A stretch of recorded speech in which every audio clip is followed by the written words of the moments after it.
Assalamualaikum warahmatullahi wabarakatuh. Berjumpa kembali bersama saya di sini di Universitas Sains dan Teknologi Komputer Universitas Telkom dengan Bapak Dendi Kurniawan dalam mata kuliah Matematika Diskrit pertemuan yang kedua, membahas mengenai disjungsi eksklusif dan proposisi bersyarat. Nah, bagi teman-teman semua yang akan menyaksikan video pertemuan 2 di sini, jangan lupa sekali lagi untuk menyiapkan alat tulis berupa pulpen, kertas maupun buku dan alat tulis lainnya yang menunjang dalam mata kuliah ini. Kalkulator boleh ataupun buku catatan ataupun buku modul-modul ya. Itu boleh juga disiapkan. Baik ya, untuk materi ada di dalam Siakat, teman-teman bisa download sendiri. Dan ini adalah pertemuan yang kedua, disjungsi eksklusif dan proposisi bersyarat. Tujuan dari pertemuan hari ini atau dalam video ini, pertemuan yang kedua adalah mahasiswa mampu dan memahami disjungsi eksklusif.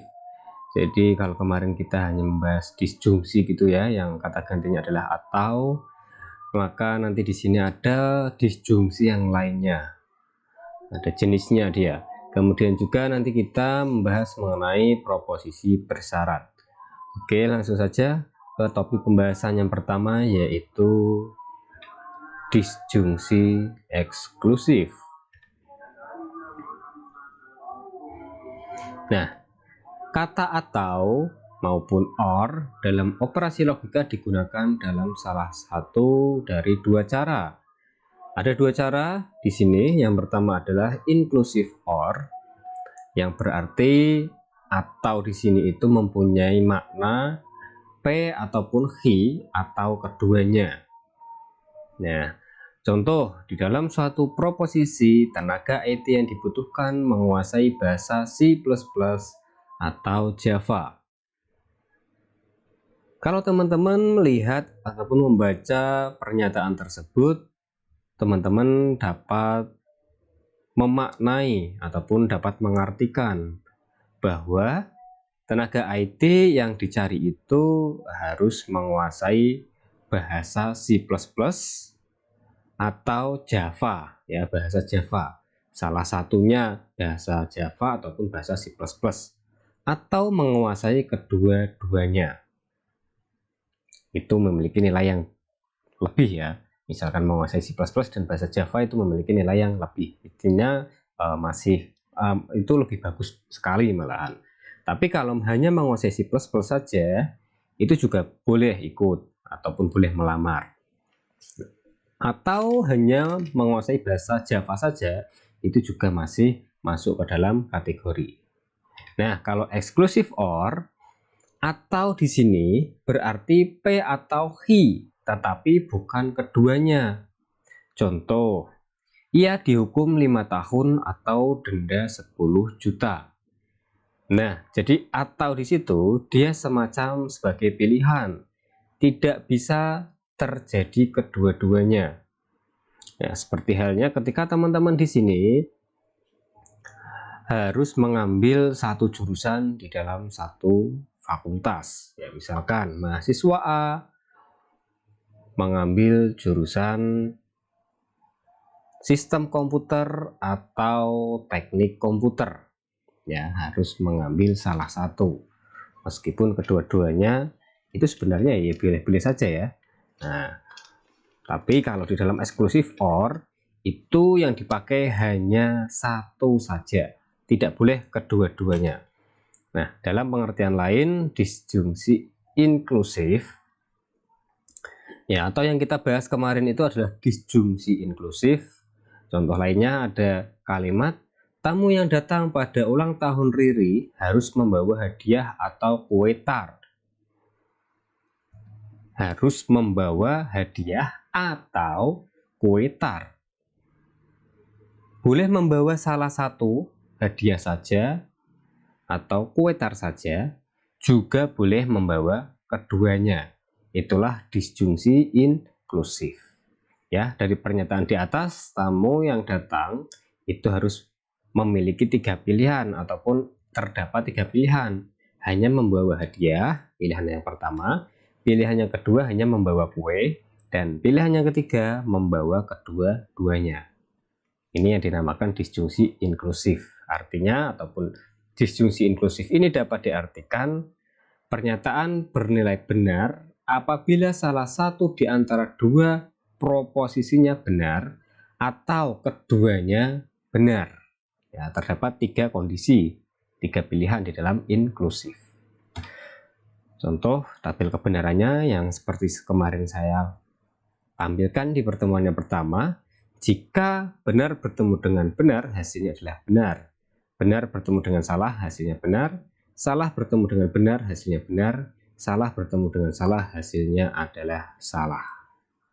Ya, disjungsi inklusif. Kemudian kalau disjungsi eksklusif,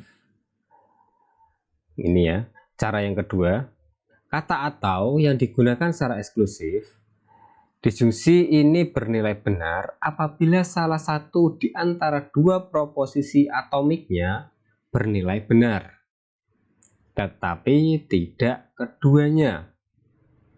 Ya, jadi ketika gabungan proposisi atomik atau proposisi majemuk tersebut memiliki nilai kebenaran salah satu di antaranya yaitu benar.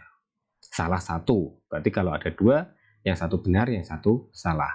Pernyataan satu bernilai benar, pernyataan dua bernilai salah, ataupun sebaliknya, pernyataan satu bernilai salah, pernyataan dua bernilai benar.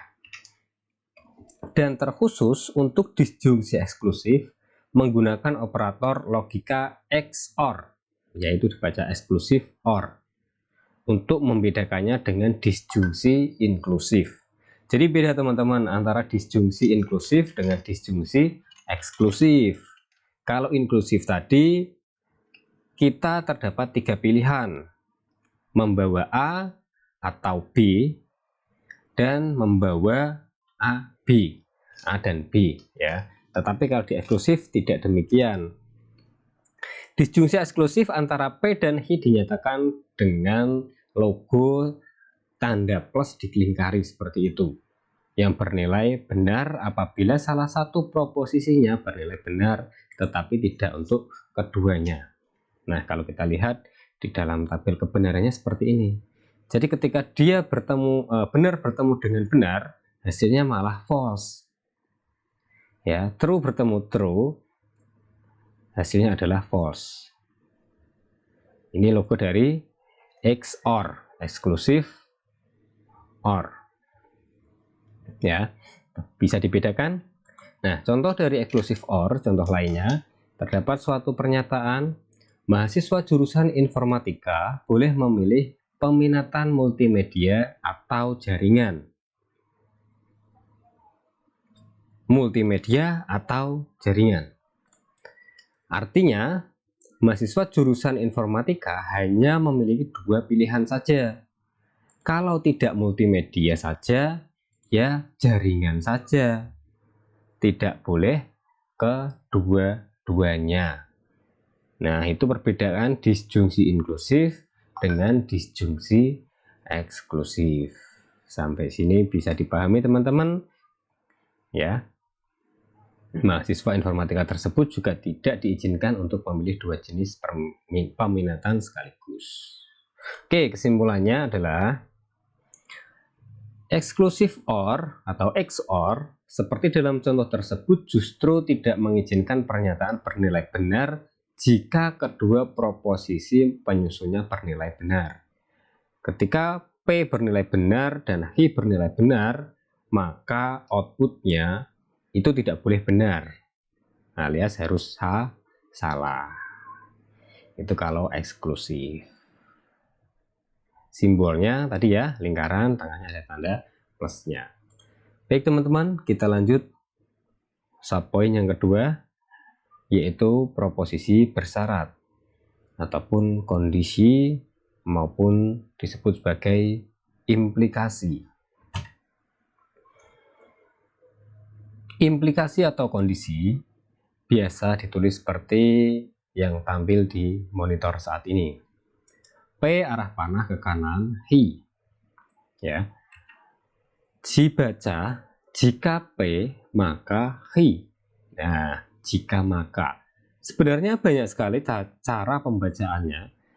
Nah, di dalam berbagai penerapan ada yang dibaca P hanya jika hi. Ada juga yang dibaca hi jika P. P syarat cukup bagi hi dan hi syarat perlu bagi P. Oke, banyak sekali cara pembacaannya. Teman-teman jangan bingung ya. Baik. Simbol dari kondisi adalah arah panah ke kanan, kemudian jika P dan Hi adalah dua pernyataan, maka kondisi pernyataan P, Hi dapat dibaca sebagai jika P maka Hi. P dan Hi adalah suatu pernyataan bersyarat yang mana P itu disebut sebagai sebab ataupun syarat, dan Hi-nya itu adalah akibatnya ataupun konsekuensinya. Sebabnya P, akibatnya Hi. Jika P maka Hi. Jika Anda membolos, maka Anda dipotong gaji. Ya, sebabnya Anda membolos, akibatnya Anda dipotong gaji. Nah, logikanya seperti itu. Kemudian, di dalam implikasi ini tidak memiliki sifat simetris. Artinya, ketika dibalik, P implikasi Hi itu tidak sama dengan Hi implikasi P. Nanti nilainya berbeda, teman-teman. Oke ya, dan negasi dari P implikasi Hi itu adalah ingkaran dari ingkaran P disjungsi Hi atau P konjungsi ingkaran Hi. Itu kebalikan dari P implikasi Hi. Masih ingat ya negasi? Kebalikan, yang awalnya benar menjadi salah, yang awalnya saya salah menjadi benar. Nah, contoh proposisi-proposisi di bawah ini adalah implikasi dalam berbagai bentuk ya. Nah, ada jika hari ini hujan, maka tanaman akan tumbuh subur. Oke, ini seperti contoh tadi, jika maka ya. Kemudian jika tekanan gas diperbesar, mobil melaju kencang. Nah, makanya hilang, nggak pakai maka, tapi dia tetap disebut sebagai implikasi. Es yang mencair di kutub mengakibatkan permukaan air laut naik. Nah, intinya di situ ada sebab, kemudian ada akibatnya. Sebabnya apa kalau nomor 3 ini? Ya, es di kutub mencair ya, sebabnya, akibatnya permukaan air laut naik. Kemudian orang itu mau berangkat jika ia diberi ongkos jalan. Nah, ada kata jika di situ. Jadi sebabnya adalah apa? Jika ia diberi ongkos jalan, akibatnya orang itu mau berangkat. Ya, kalau nggak dikasih ongkos, berarti orang itu nggak mau berangkat. Ahmad bisa mengambil mata kuliah teori bahasa formal hanya jika ia sudah lulus mata kuliah matematika diskrit. Nah, kemudian syarat cukup agar pom bensin meledak, ini contohnya agak kacau ini ya. Masa syarat cukup agar pom bensin meledak adalah percikan api dari rokok. Nah, ini intinya kalimat yang mengandung ada sebab dan akibat itu termasuk ke dalam proposisi implikasi. Ya. Syarat perlu bagi Indonesia agar ikut Piala Dunia adalah dengan mengontrak pemain asing kenamaan. Oke, ada sebab, ada akibat. Banjir bandang terjadi bila mana hutan ditebangi. Ada sebab, ada akibat. Oke, dan ini contoh tabel kebenaran dari implikasi. Teman-teman bisa melihat di atas sana, ketika benar bertemu dengan benar, hasilnya adalah benar, dan ketika benar bertemu dengan salah, hasilnya adalah salah.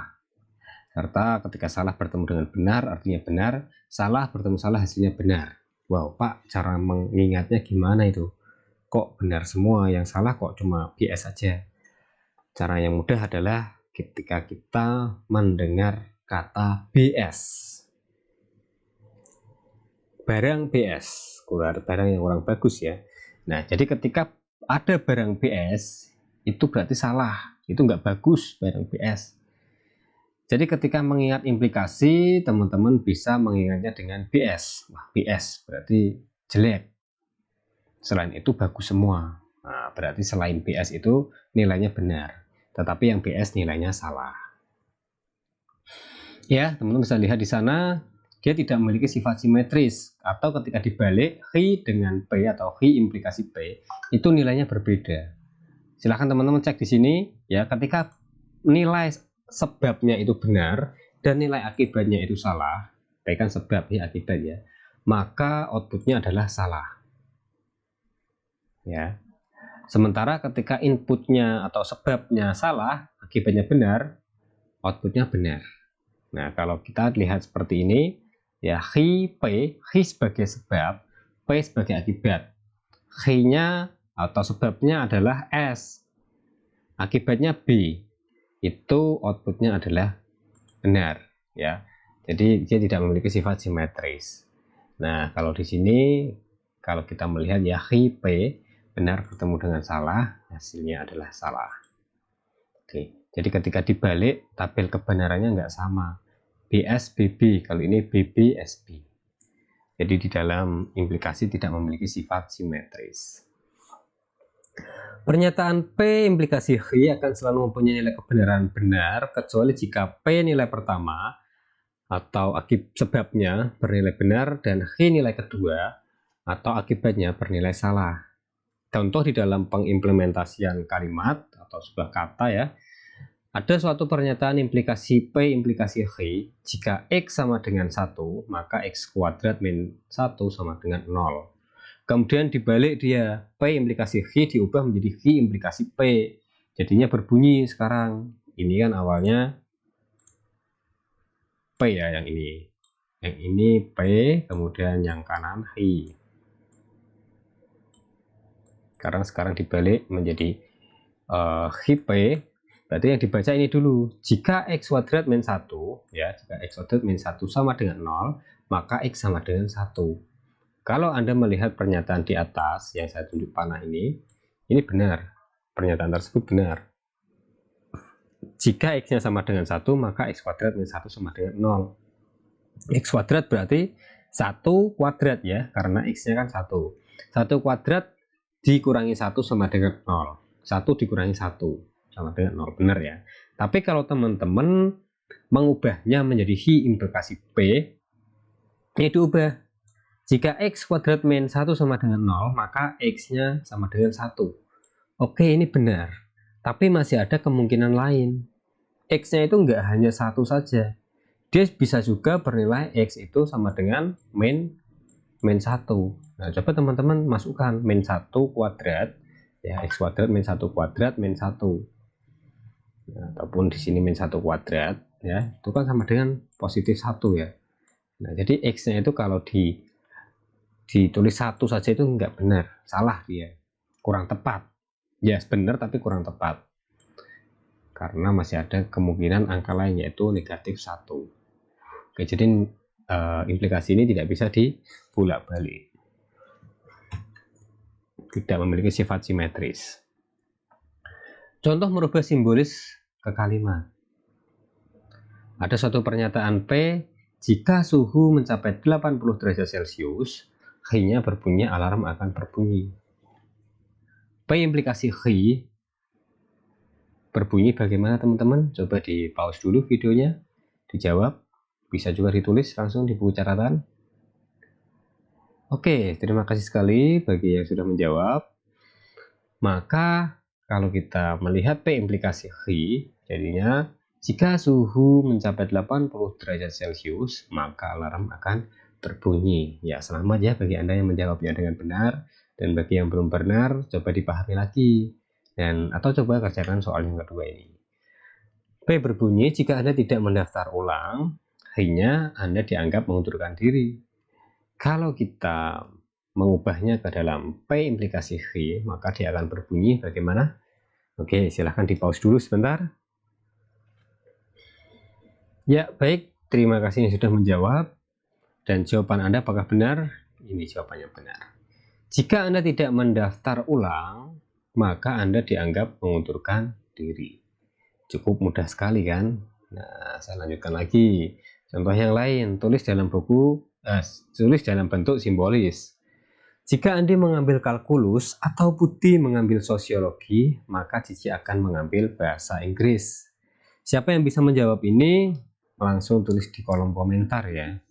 Dan teman-teman jangan mencari jawaban mahasiswa lain di kolom komentar. Coba berusaha sendiri, di pause video ini, dijawab sendiri, ditulis dalam buku apakah nanti jawaban Anda benar. Baik, sudah terjawab. Kalau sudah, di play kembali videonya. Kalau belum, di pause, dijawab dulu, baru nanti di play ya setelah terjawab. Langkah yang mudah, teman-teman silahkan disusun menjadi seperti ini. Ya, dibagi, boleh A, B, C, boleh P, Q, R, S. A itu berbunyi Andi mengambil kalkulus, B-nya berbunyi Budi mengambil sosiologi, dan C-nya berbunyi Cici mengambil bahasa Inggris. Kalau teman-teman melihat penghubung di sana, ada kata atau dan juga ada maka, jika maka. Nah, jadi di sini ada 3 proposisi. Proposisi Andi mengambil kalkulus, yang kedua Budi mengambil sosiologi, dan yang ketiga Cici mengambil bahasa Inggris. Komanya di mana? Jika makanya di mana? Perhatikan itu. Kalau kita melihat jika di bagian awal maka di bagian tengah. Oke, berarti ini adalah pernyataan P implikasi Q. Nah, tapi di P-nya itu ada dua pernyataan ya. Ini kan satu keseluruhan, ini satu keutuhan. Jadi P-nya itu berisi 2 pernyataan A disjungsi ya, disjungsi B. Nah, kemudian ini C-nya. A disjungsi B implikasi Q. Oke. A dan B-nya ditulis dalam kurung. Baik teman-teman, apakah jawaban Anda benar? Kalau yang belum, silahkan dicek kembali ya. Latihan, ada pernyataan X yang berbunyi Anda berusia 17 tahun. Izinnya Anda dapat memperoleh SIM. Nyatakan proposisi berikut dalam bentuk implikasi. Ya. Baik, yang pertama. Hanya jika Anda berusia 17 tahun, maka Anda dapat memperoleh SIM. Hanya jika Anda berusia 17 tahun, maka Anda dapat memperoleh SIM. Baik. Bagaimana ini bentuk notasinya, teman-teman? Jawabannya ada di sini ya. Ingat ya, P implikasi Q. Bisa dibaca P hanya jika Q. Jadi simbolik yang pertama ini adalah Y implikasi X.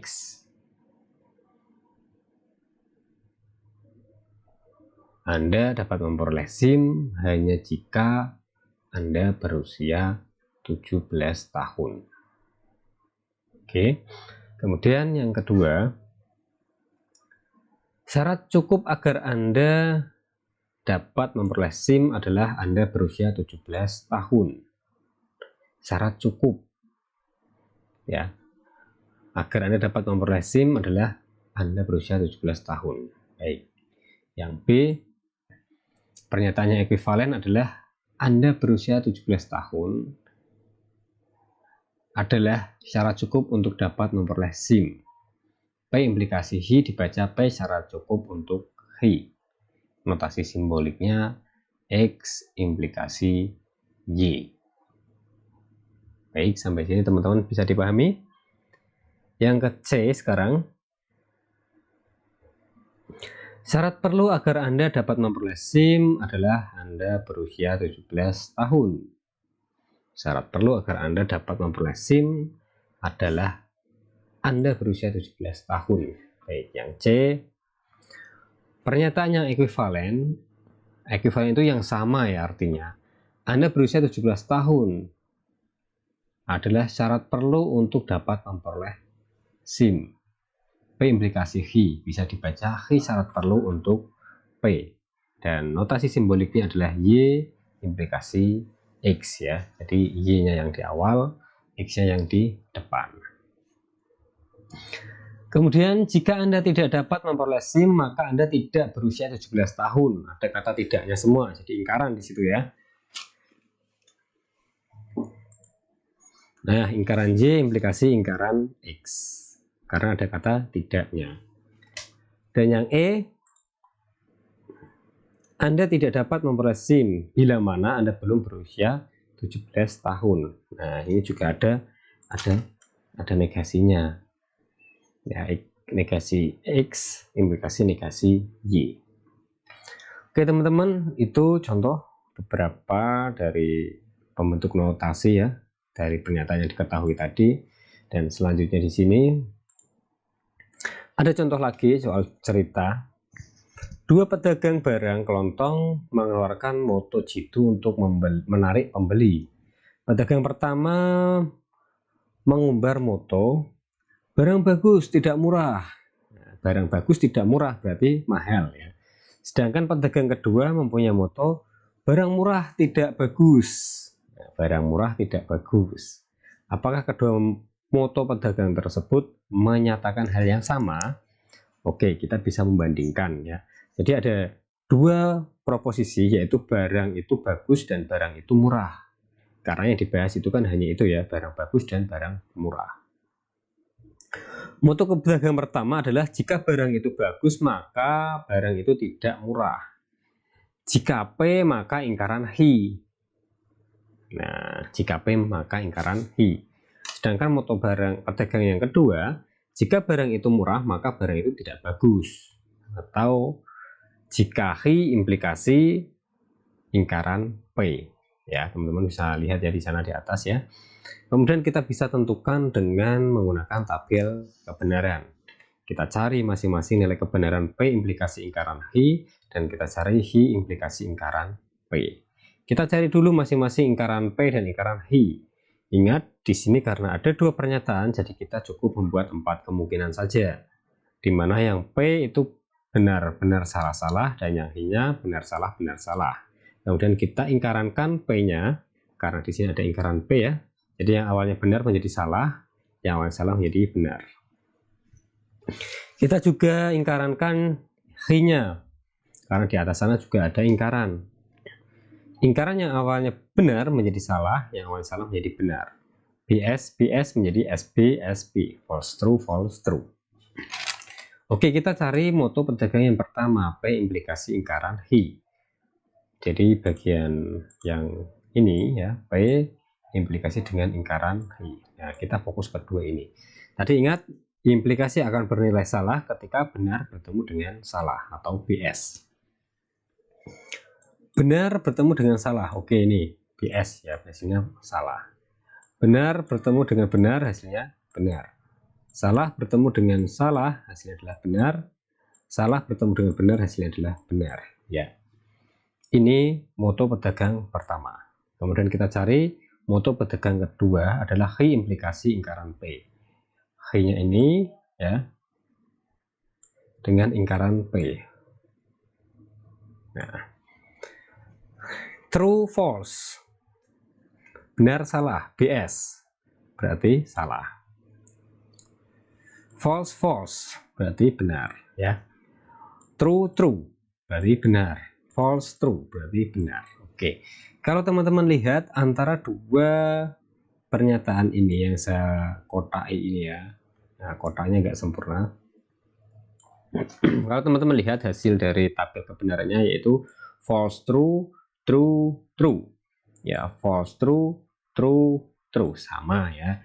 Jadi moto orang dua pedagang itu adalah sama teman-teman, artinya sama, mereka menyebutkan seperti itu tuh sama artinya. Nah, banyak jalan menuju ke Roma.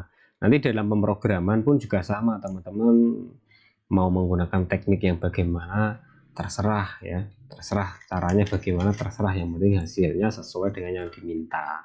Banyak jalan menuju ke Roma, bukan Roma Irama tapi ya, berlalu. Baik, saya lanjutkan. Contoh di dalam bahasa pemrograman, implikasi ini juga sering sekali digunakan suatu kondisi ya. If C, then S. Jadi ketika kondisinya itu terpenuhi, dia akan menjalankan apa? C ini ekspresi logika yang menyatakan syarat ataupun kondisi, kemudian S ini adalah suatu pernyataan atau statement. S dieksekusi jika C benar. Ya. S-nya dijalankan jika C-nya benar. Misalkan C-nya itu Anda tidak mengerjakan UAS. S-nya nilainya jelek. Jika Anda tidak mengerjakan UAS, maka nilai Anda jelek. Nah, jadi S itu akan dikerjakan ketika C ini terpenuhi atau kondisi C itu terpenuhi. Struktur if then pada bahasa pemrograman berbeda dengan implikasi if then yang digunakan dalam logika. Pernyataan if then dalam bahasa pemrograman bukan proposisi karena pada korespondensi antara pernyataan tersebut dengan operator implikasi. Nah, interpreter atau compiler tidak melakukan penilaian kebenaran pernyataan if then secara logika. Interpreter hanya memberikan kebenaran kondisi C. Jika C benar, maka S dieksekusi. Sebaliknya, jika C salah, maka S tidak dieksekusi. Jika Anda mengerjakan UAS, berarti nilai Anda tidak jelek, ya, S-nya tidak dieksekusi. Nah, intinya C ini terpenuhi atau tidak. Kalau terpenuhi, maka S ini dijalankan. Kalau C-nya tidak dipenuhi, ya berarti S-nya tidak dijalankan. Kuncinya seperti itu. Dan lanjut. Contoh lagi, misalkan di dalam sebuah program yang ditulis dalam bahasa Pascal terdapat pernyataan berikut. If X lebih dari Y, then Y.2 sama dengan X plus 10. Berapa nilai Y setelah pelaksanaan eksekusi if then? Jika kondisi yang pertama X itu sama dengan 2 dan Y-nya 1. X-nya 2 dan Y-nya 1. Jadi 2 lebih besar daripada 1, ya. Jika 2 lebih besar daripada 1, maka Y sama dengan X tambah 10. Berapa nilai Y setelah pelaksanaan eksekusi if then?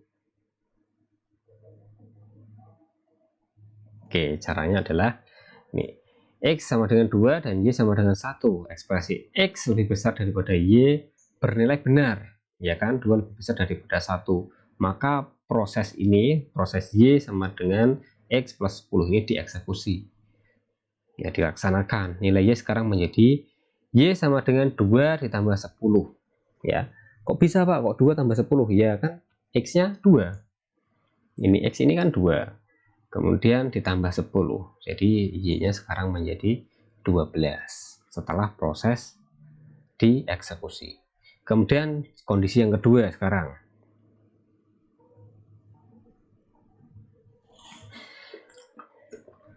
X-nya adalah 3, Y-nya adalah 5.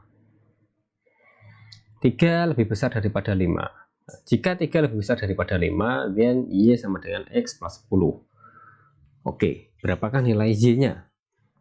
Karena kondisi ini tidak terpenuhi, ya kan? 3 itu kan lebih kecil daripada 5. Jadi kondisinya itu enggak terpenuhi, bernilai salah dia.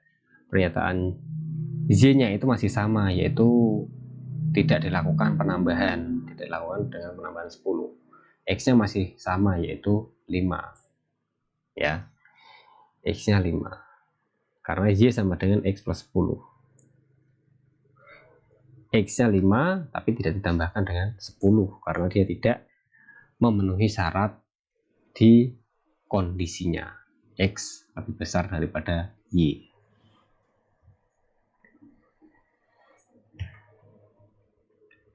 Contoh lain, untuk menerangkan mutu sebuah hotel, misalkan P, pelayanannya baik, dan H, tarif kamarnya murah.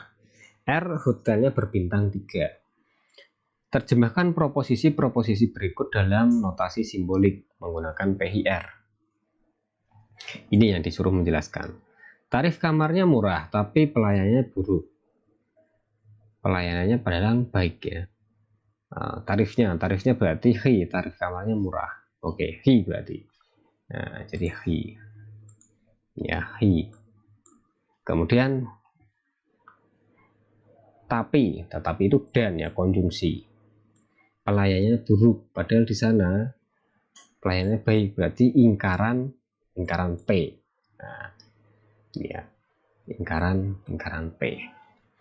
Hi konjungsi lingkaran P. Kemudian yang kedua, tarif kamarnya mahal. Padahal tadi katanya murah ya, berarti lingkaran hi. Lingkaran hi terus atau disjungsi ya, disjungsi atau pelayanannya baik. Pelayanannya baik. Oke, berarti P. Lingkaran hi disjungsi P. Namun tidak keduanya. Nah, ada kata tidak keduanya. Jadi disjungsi X eksklusif, simbolnya yang ini. Ya, disjungsi eksklusif. Oke ya, ini ya nomor yang B. Kemudian yang C, salah bahwa hotel berbintang 3 berarti tarif kamarnya murah dan pelayanannya buruk. Salah bahwa hotel berbintang 3 berarti tarif kamarnya murah. Berarti ini kan ada kurung, kemudian di luarnya ada lingkarannya. Lingkaran kurung buka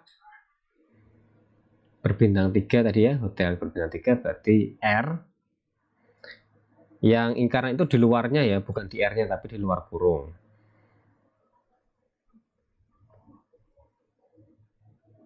Kemudian dan pelayanannya buruk. Ya, tarif kamarnya murah. Tarif kamarnya murah berarti hi. Nah, hi kan sama kan, hi-nya tarif kamarnya murah. Kemudian konjungsi, ini ada dan, konjungsi pelayanannya buruk padahal pelayanannya baik, berarti lingkaran P. Nah, jadi kalau dilihat hasilnya seperti itu. Lingkaran dari R implikasi V konjungsi lingkaran P. Salah bahwa hotel berbintang 3 berarti tarif kamarnya murah dan pelayanannya buruk. Baik teman-teman, ini ada soal latihan. Nyatakan pernyataan berikut. Ada satu pernyataan, Anda tidak dapat mendaftar sebagai pemilih dalam pemilu jika Anda berusia di bawah 17 tahun, kecuali kalau Anda sudah menikah. Disuruh membuat notasi simboliknya. Berarti hi, lingkaran hi ya, lingkaran hi implikasi bagaimana? Teman-teman bisa menjawab?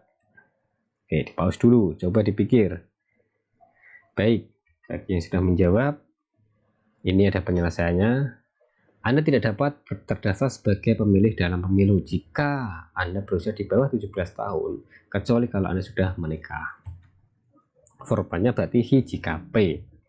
Nah, susunan ulang ke bentuk standar jika P maka hi. Dibalik ya. Jika P maka hi. Jadi jika Anda berusia di bawah 17 tahun atau ya kalau Anda sudah menikah, maka Anda tidak terdaftar sebagai pemilih dalam pemilu. Begitu. Nah, jika Anda berusia di bawah 17 tahun, kecuali kalau Anda sudah menikah, maka Anda tidak dapat mendaftar sebagai pemilih dalam pemilu. Ya. Oke ya, kita balik sekarang. Sudah dibalik posisinya. Dan kita buat proposisi M, Anda berusia di bawah 17 tahun. N-nya Anda sudah menikah. R-nya Anda dapat terdaftar sebagai pemilih dalam pemilu. Maka pernyataan di atas dapat ditulis sebagai, ayo siapa yang mau menjawab di komentar. Ini jawabannya. M konjungsi lingkaran N implikasi R. Ya. Konjungsi. Kecuali, tetapi, dan itu kan hampir sama ya. Jika Anda berusia di bawah 17 tahun, kecuali kalau Anda sudah menikah, maka Anda tidak dapat terdaftar sebagai pemilih dalam pemilu.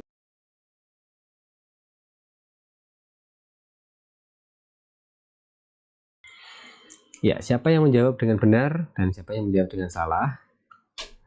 Masih bingung? Ya, coba silahkan dipelajari kembali.